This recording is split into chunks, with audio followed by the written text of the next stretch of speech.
Robert Scott Bell Show. Doug Wead back on the Robert Scott Bell Show. Doug, welcome.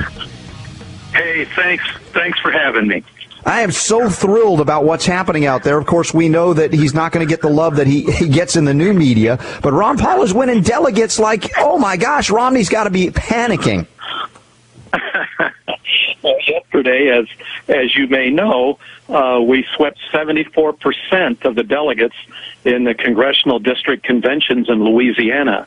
That means when the state of Louisiana has their GOP state convention coming up in June, 74%, June 2nd, I believe it's in Shreveport, 74% of the delegates sitting on the floor will be Ron Paul delegates, and they will choose the delegates that go to Tampa for the Republican National Convention. So it's another real surprise coup for the Ron Paul campaign.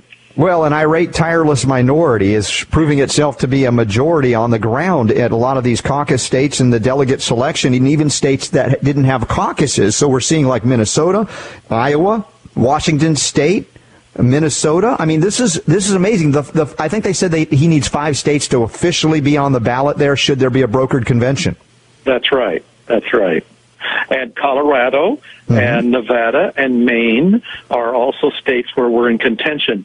It's too bad we lost the battle in North Dakota. It's interesting, some of our critics say, well, you're stealing these conventions because you didn't win the state primaries. But North Dakota is a very good example. We beat Romney in North Dakota, and yet Romney lawyers and parliamentarians and audiovisual people came in and basically stole the state convention from us. So we had a lot of delegates there on the floor, but they couldn't they couldn't vote for the delegation to the RNC because they pulled all the paper ballots, and our people didn't know what to do. Do we go up on stage and write their name on the screen because they were using big screens? And so we got outmaneuvered on that one. But most of them were doing very well, and it's quite a surprise insurgency.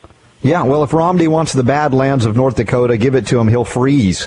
But we've got the warmth of Louisiana and many other states that are recognizing enough is enough. The status quo is not good. Establishment Republicans, establishment Democrats are not serving the interest of the American people. They've all been bought off by a sort of a fascistic culture in government where a global, let's say, corporate mentality, where there's an artificial creation of the state or an artificial creation that is beyond the state, now operates, controls, and we're ruled over by a bureaucratic oligarchy.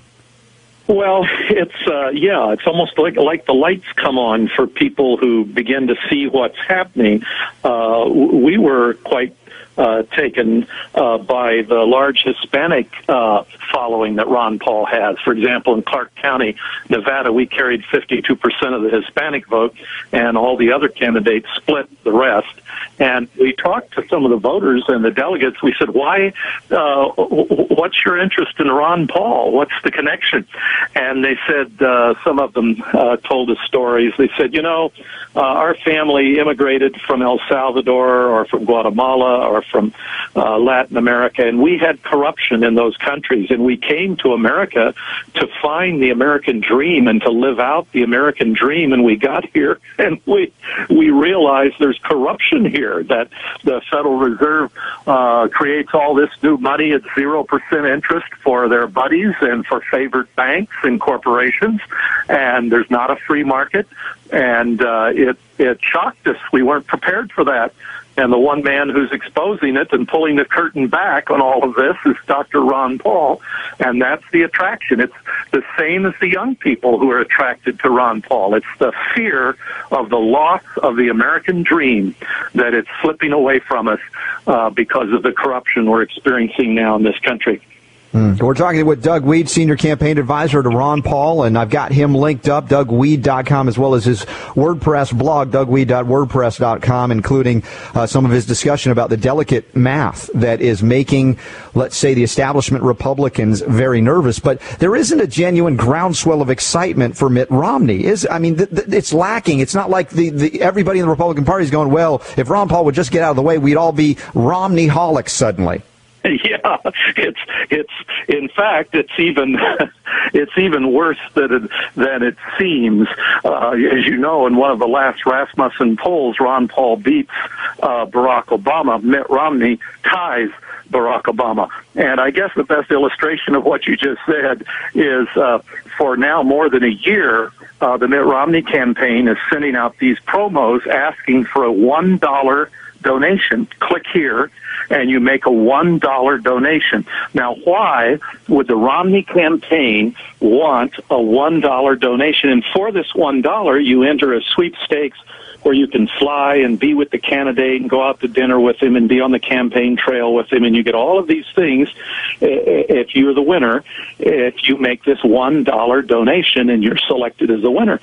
So why? What's behind that? We know that it costs $8 to process a donation, which means that if someone makes a $1 donation, they lose $7 every time someone donates $1.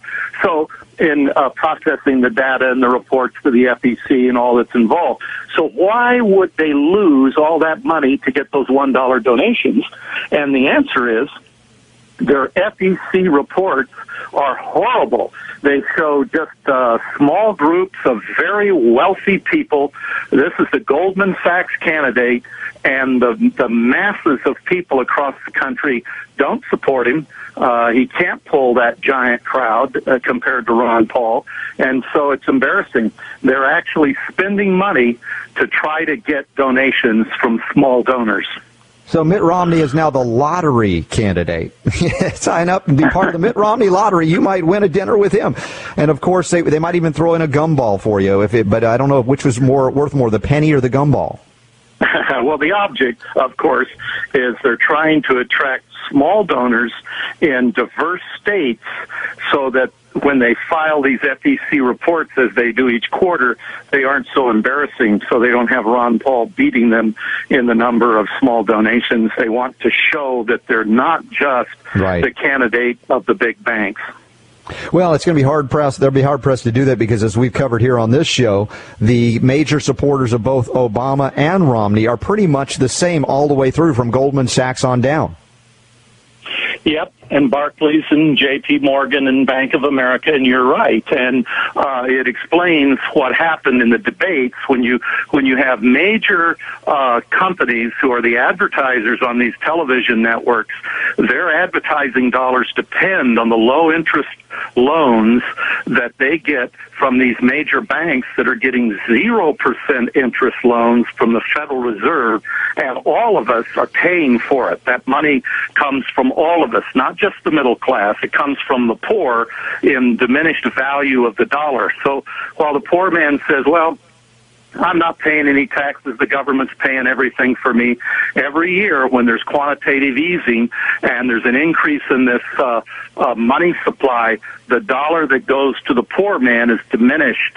And so we have had, ironically, under Barack Obama, the most liberal president ever in American history, we've had the greatest transfer of wealth from the rich, from the poor to the rich in American history. It's just the math has taken over, and this process is happening exponentially. It doesn't matter whether the president claims to be a conservative or a Democrat. The math has taken over. Yes, well, as we're wrapping up here with you, Doug, obviously there's still a lot going on behind the scenes that the old media is not covering. Clearly, to me, Romney doesn't have this thing locked up yet. No, he doesn't. He's likely to, and he can understand a lot of things can be undone retroactively. You could get to Tampa, and the majority of the delegates could just say, we're not going to recognize the delegation from the state of Louisiana, this Ron Paul delegation. There's all kinds of games that can be played, and that's why, but that could cost the election, too. So we have to be on our toes, and we appreciate all the help people are giving us. Well, Doug, we appreciate you and what you're doing for Ron Paul. I hope we can check in as the campaign continues here. Thank you very much. Thank you, Doug Wead. And we've got lots more healing. 25 horrible statistics that both Romney and Obama don't want you to know about the economy. Economic healing up next on The Robert Scott Bell Show after this.